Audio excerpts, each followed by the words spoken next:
Hello and welcome back to Bits and Bobs. Today's video is all about the 1920 shilling, the coin we see on screen now.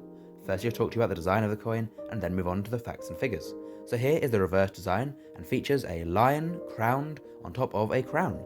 Either side of this crown is the date of the coin, 1920.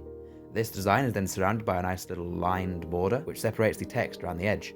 The words at the bottom read 1 shilling, the denomination of the coin, 1 shilling, and at the top is a Latin abbreviated legend reading Fid Def Ind Imp, and this translates to Defender of the Faith, Emperor of India, and refers to George V, who features on the obverse of this coin. Around the rim we can see lots of little teeth, beads or milling, and these are all there as a measure to prevent the coin from being clipped and silver content being stolen. This design was done by George William de Saules and was first used on the Edwardian shillings and carried over to George V. And speaking of George V, here he is on the obverse of this coin. This is the one and only portrait of him used on British coins during his reign, and was done by Bertram McKennell.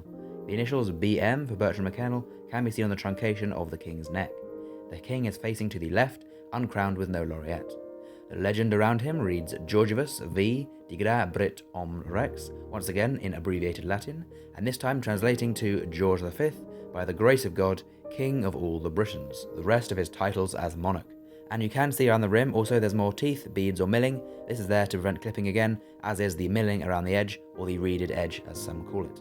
So there's the design, and now let's move on to the facts and figures of the 1920 shilling. This coin was minted at the Tower Hill Mint in London, where the Royal Mint was based between 1810 and 1975. The coin is composed of 50% silver and 50% manganese, and 1920 was the first year that they were debased from sterling silver, which they had been for all the years prior, but now had been debased. The weight of the coin though stayed unchanged at 5.65 grams, as is the diameter, still the same as before, 23 millimeters, first standardized late in the reign of George III, and so remained unchanged. The mintage of the 1920 shilling is 22,825,142, and so is a common coin you're sure to find, not at all a rare date that you will be looking for.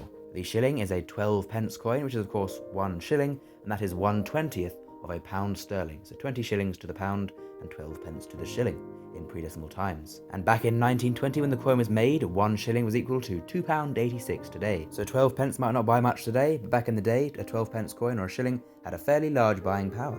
The coin was then demonetised in 1990 after serving as a 5 pence for a little while after decimalisation, before the 5 pence was shrunk. Now then, moving on to the value of the 1920 shilling. The coin is worth £2.50 in poor condition due to the silver price.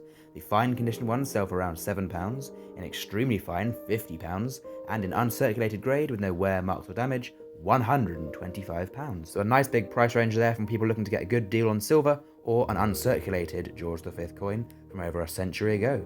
Please do comment down below though if you have this coin in your collection. And of course, please do subscribe as well while you're down there commenting, that means a lot. And a big thank you to everyone for watching to the end of the video, that means a lot as well. We'll see you soon for more coins and bits and bobs in the future. Bye.